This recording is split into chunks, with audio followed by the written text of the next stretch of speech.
Investing at all costs, even if it means hiring somebody to mentor them for 5 years, 10 years, in order to help them be successful within the family organization, that was huge for me.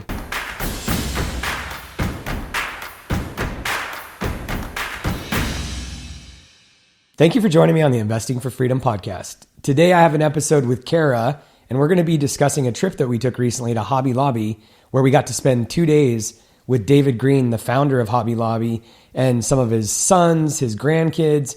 What an amazing, amazing trip. We're going to talk about our top takeaways. This was just one of those meetings that was so mind expanding. So excited to get into it. So excited to talk about this today. I think that last weekend is probably going to go down as a pivotal time in our lives of changing the way that we do things. You just have certain weekends or certain trips or certain masterminds that you're a part of. And I can think back in my life. I mean, there's many impactful things we've been to, but there's probably 5 in our lifetime that I knew after that weekend, things would never be the same, and just really shook me almost to my core. Yeah. One of the things that made me realize how big of a room we were sitting in, we went in the day before because Pete Vargas from the Wellspring, he's got this big vision, which I won't go into that right now, but John Maxwell was in the room the day before the Hobby Lobby event, and we were meeting about this thing that Pete wants to launch. And John Maxwell asked that day if he could stay for the legacy meetings at Hobby Lobby over the next couple days. And when I realized that John Maxwell wanted to stay in that room, it was one of those moments for me where I was like, this is insane. I met literally one of my heroes that has shaped the way that I think from an early age. And he's just sitting in that room for the whole second day, just learning. And I was like, man, number one, we're all the same. We just want to learn. But that was such an impactful thing. And the comment that he made about David Green being a modern day Solomon and just the honor of being in that room, it was such a huge pivot point for me. Yeah, when you can sit with somebody and, I honestly didn't even know who David Green was.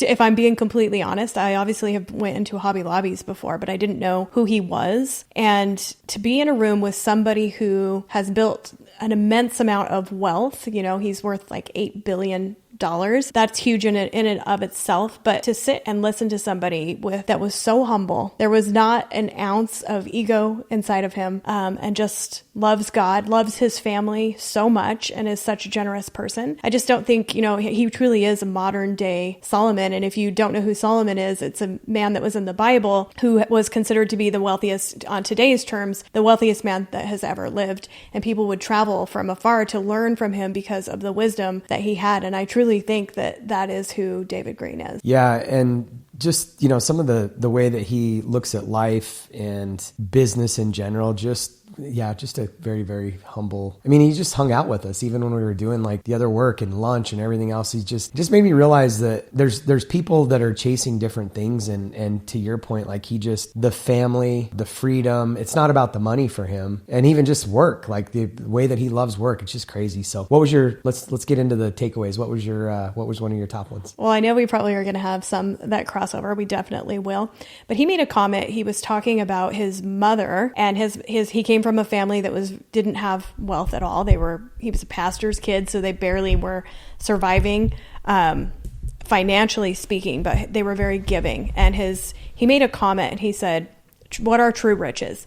And true riches are when you want for nothing. And that statement right there it really shook me, because so many times, when you're learning about money, when you're learning about investing, when you're growing your business, it's easy to get caught up in numbers and in lifestyle and what that looks like, instead of when you're wanting for nothing, that's true riches. When you don't need anymore, you're content. And there's something to be said about being content and appreciating where you are. And that doesn't mean you don't continue to grow. Obviously, he continued to grow. He built this amazing company, has 45,000 employees. So he's not playing mediocre, but his reasoning behind it was so different than just, I want to own a jet, or I want to have this really amazing house. And that, I don't know, that statement right there of true riches is when you want nothing. Yeah, it's so good. They made one of my top takeaways, they were talking, him and Bill High, and he was discussing, they said one of the problems with business in America in general is that we're built to sell and not necessarily built built to last or built for legacy. And one of my favorite authors is Jim Collins. He wrote Good to Great, and then he wrote another book called Built to Last. And it just kind of brought me back to that, because I remember the early days of running businesses and just reading and thinking literally that I was going to spend the rest of my life like building this business. I had no intentions when we started that business of selling it. But then like my thinking over the last,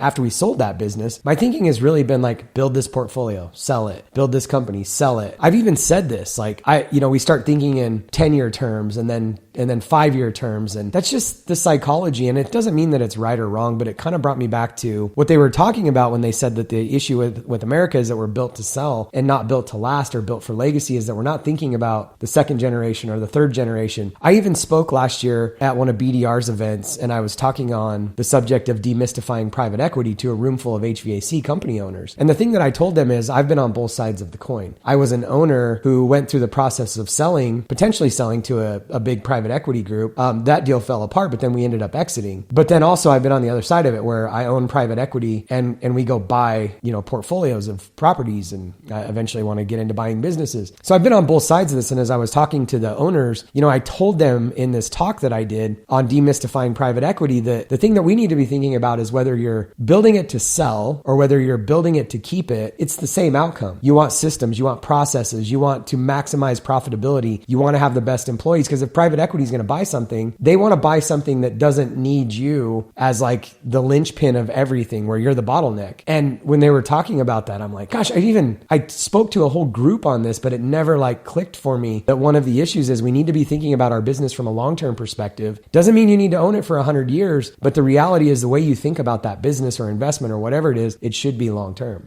Yeah, I think thinking of like the legacy piece of it, which probably is my next takeaway that ties in with what you're talking about, is the legacy piece of, you're not just thinking about tomorrow. You're not thinking about the exit. You're not thinking, and I think that this is where people struggle with this and why maybe America has shifted, because a lot of people didn't want to be in their parents' businesses, right? Like they saw their parents working their ass off and being stressed out, and they didn't want to take on what their parents had built. But there's another idea, and I think that this is really cool to think about with your family and with your legacy, because one comment that was made a lot was family is multi-generational. So when you can pass on values and you can pass on businesses and you can pass on wealth and more importantly, the wisdom that you gain from building wealth, right? Like that's really the wealth, is that wisdom that you're passing on. It's a lot different, but Matt King, he talked at our couples event last year, and he was talking about, somebody asked him the question, how do you attract a leader like you to come and,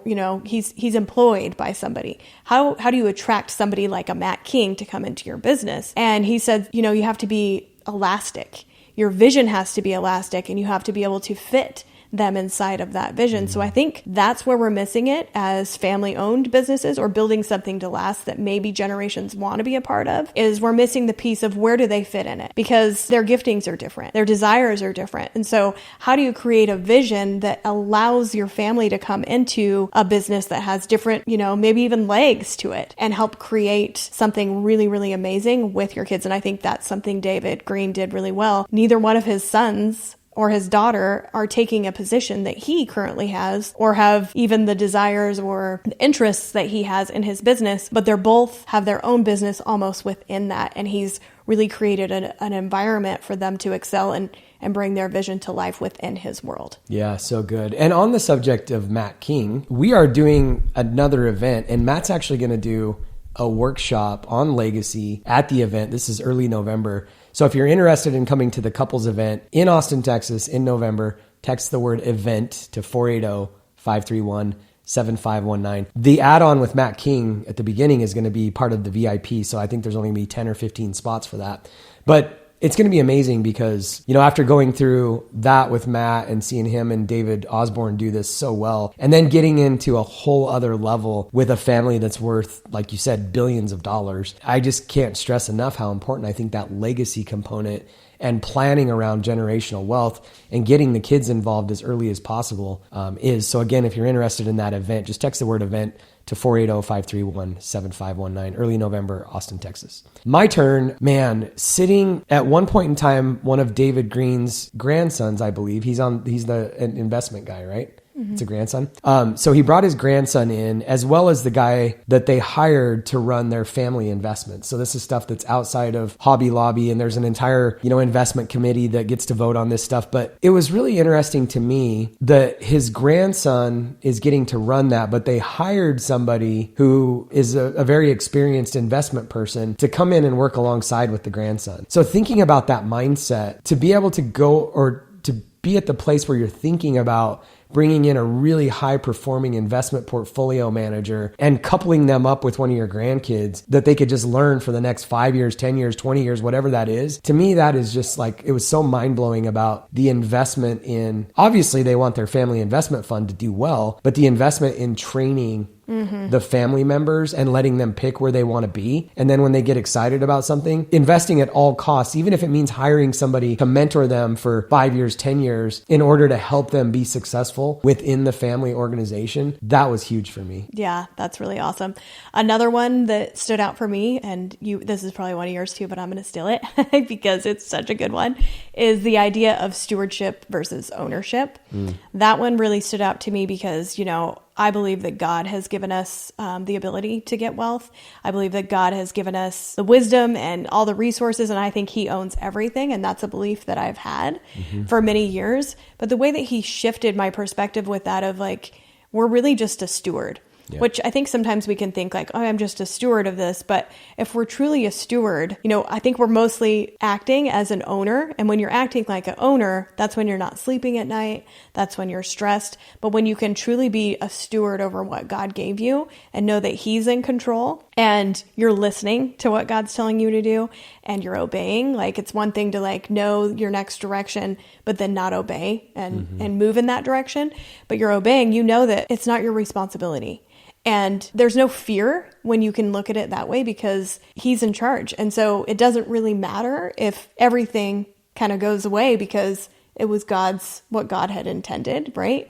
So I think that idea, and you might have some more to say on that of like stewardship versus ownership, but that whole idea really rocked my world too. Yeah, and I do have some more to say on that. So this is a double one on that one. Yeah, you didn't completely steal it because I can piggyback on it. But the stewardship versus ownership conversation was interesting because, by the way, the facility that we were meeting in was a 1 million square foot building. And this is just the executive offices. The entire campus was 13 million square feet. Yeah. Like this place was huge. Not to mention they're getting ready to open their 1,000th store, I think later this year. So 1,000 stores across the country. They have trucking companies. They have a family investment. They got all this stuff, right? They're debt free. Amazing. It's insane. They do $8 billion a year in revenue and they're debt free. That means that every store that they own or rent, they probably lease a lot of them, that entire facility, which was ginormous, it's debt free. And so when we think about stewardship versus ownership, by the way, I'm an advocate of debt. Obviously I have been, but it just caused me to really think about, the perspective of where we come from and just challenge all of my thinking. So they're debt free. And when you talk about stewardship versus ownership, if God owns everything, we at least have to just be open to other ways of doing things. And, I often think, well, the best way to really grow with velocity and scale is to utilize debt. And by the way, I'm not saying that I'm not going to borrow money against real estate or any of that anymore. So that's not what I'm saying, but it just caused me to pause and think because I've often said or thought too, in order to really grow at scale and velocity, you have to have debt. But these guys started Hobby Lobby in the late 70s and they're an $8 billion a year revenue company with no debt. And so I think I really have to challenge my thinking around, you can't grow at velocity and scale without debt and leverage. And again, I'm not saying that you should or shouldn't. Yeah. I'm not saying I'm going Dave Ramsey style here, but also he just proved that if you focus on stewardship versus ownership, you don't necessarily need debt. He proved my philosophy false around that. And so it just caused me to pause and think. And then the last thing I'll say on stewardship versus ownership, I also realized listening to him, which I won't go into the details on, some of the decisions that they've had to make, but I also realized that with investors, with banks, with debt, with business partners, they've made some really challenging decisions in their business because they didn't have debt, because they don't owe a bank any money, because they don't have business partners, and because they don't have investors. And so it really caused me to pause and think, like, when you decide to take on partners, investors, banks, etc., you're not the decision maker. You might be a 50% decision maker. You might be a 5% decision maker. Your operating agreement might be able to say that you get to make certain decisions, but when you want to make real moral value decisions like they've had to make, you can't do that if you have investors, banks, and partners. So again, I'm not saying that I won't have investors, banks, and partners, but it just caused me to pause and think about everything I'm doing. Yeah, well, I mean, even within that, maybe you're even more cautious of like who you partner with and who you know, because I think values really align with that. You know, like you can have a lot of, I think partnerships are amazing, right? We have lots of partnerships. We have investors, but what are the values? And I think that that's like a big conversation around that. Yeah. Next. You want me to do another one since we both piggybacked on that one, or you got one? I have one. All right, go. David Green challenged my thinking in another area. You know, as a pilot, he said that, you know, we tend to want to spend all of our time at 30,000 feet. There's this idea, and, you know, one of my favorite books is The E-Myth, and Michael Gerber wrote this in the 70s, late 70s, early 80s. And it's like kind of modeled, like framed my thinking. Work on the business, not in it. Don't be in the weeds. Like, and David Green was like, we spend too much time at 30,000 feet. We need to get in the weeds sometimes. And so again, he just challenged my thinking around it because, you know, he is really involved in the decision making around the merchandising. He's the CEO of the company, but they have like a VP of operations, and his main thing is merchandising. Like, he is passionate about the product that goes in the store. And he was, you know, showing us this little model he has in the mock store at Hobby Lobby. And it's literally a model of the store, and all the stores are the same. It's like a 4-foot by 4-foot model. And he was showing us these sticky notes. And he was in there on Saturday, like rearranging the store. And when David goes in on Saturday and rearranges the store, whatever those sticky notes are, like the people have to come in on Monday and see what changes are being made. And they have to roll those changes out to almost 1,000 stores. And he was just talking about spending too much time at 30,000 feet. And as a pilot, it just hit me. If I try to stay at 30,000 feet too long, I will run out of fuel and I will crash. And I think it's been one of the things that has been, I think there's these pendulums around ideas. I'm not saying that we should spend all of our time in the weeds, but when we get to the point that we're only at 30,000 feet and we don't know what's going on at the ground level of our stores, our communities, our investments, you know, out in the field with our customers. I even remember this back when we had our plumbing and HVAC company. Like, when was the last time I went on a ride along with a technician? I need to go on more ride alongs, but did I ever actually do it? No, because I don't have time to get in the weeds, right? Well, how do you actually know what's going on out where the customers actually exist? And so it's been a pattern in my life. I spend too much time at 30,000 feet, I think. Yeah, I loved that one too. And even one of his grandsons is kind of being groomed to, or it's actually his granddaughter's husband. So it's like an in-law, which that was another thing I really loved, is when people marry into their family, they become like their own. And I really love that. And I want to make sure that that continues for our family, like every person that comes in. And I think, you know, we already are like that, you know, with our son's girlfriends and fiancés, like they are already they already feel like part of the family. And I think that's something that I really took away from that. But I kind of digressed there for a minute. One thing he was saying is that, you know, one of the first days that he was training with him, they went out to a competitor store. I mean, he's 83 years old and he's built this $1 billion company, and he's still checking out competitors and what they have going on and what they're doing in their businesses. And I think, you know, I don't think we have to be in the weeds on everything inside of a business, because he's obviously not in the weeds on a lot of things inside of that big of a business, but he's in the weeds on what he is a master at. And I think there's something to be said of becoming a master at something and then staying there. You hire out for other things, know the pulse of your business, but stay in your seat of mastery.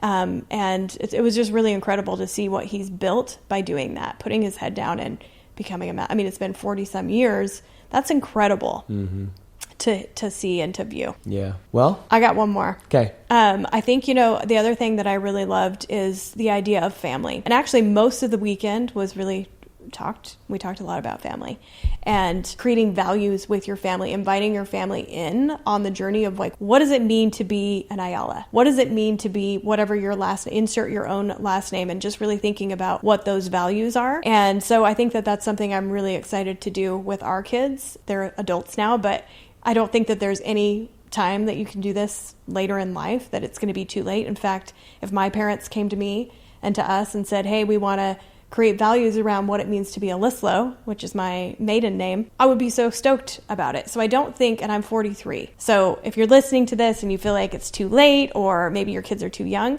you just start with that, like create 3 to 5 values of what your family stands for. And if they're old enough, bring them in on that process. And I'm really excited to do that with our family and just create, you know, if you think about families that we were talking about this within my family. There's certain family members that we know a lot of stories about. There's certain, there's pride in like these stories. My grandma came from Italy and she had this like chest. We still have the chest in the family. And then she had saved up all of this. My grandpa was out working and she kind of had this little house where she'd cook meals. And he really wanted this piece of land, which ended up being like our family ranch. And he was like, man, I wish I could buy that. And she's like, well, I have all your checks in this chest, right, that she had brought over from Italy. And she had enough money. She hadn't spent any of the money because she had been a good steward and been creating her own income, which is so inspiring as a woman even. But that story we tell all the time. Yep. So what are those stories that we want to continue on in legacy, and thinking about not just me, or not just my kids, but like my grandkids and their kids and their kids. When you can think more past when you're not even going to be here, and that impact and that legacy, I'm not talking money. I'm talking about wisdom and values and just who they are, what it means to be that type of person. Yeah, so good. It's been amazing. I mean, I literally probably could keep talking about this forever, but I think those were some good golden nuggets that everybody can get value from. And I'm excited to see just the fruit of what this weekend will do in our family and in our lives, and the changes that we end up even making from this weekend for our future. Yeah. Well, it's been a great episode. What a, great couple days. And, it's exciting to me because this is really why we do what we do, even with the Next Level Couple. And by the way, we're going to be opening that community back up here in a couple weeks from the time you're hearing this, early July. So if you're interested in the Next Level Couple community, text the word couples to 480-531-7519, or you can go to nextlevelcouple.com and get on the wait list. Anything else about that? No, I just want to say, I think there has been like a deconstruction of the family unit.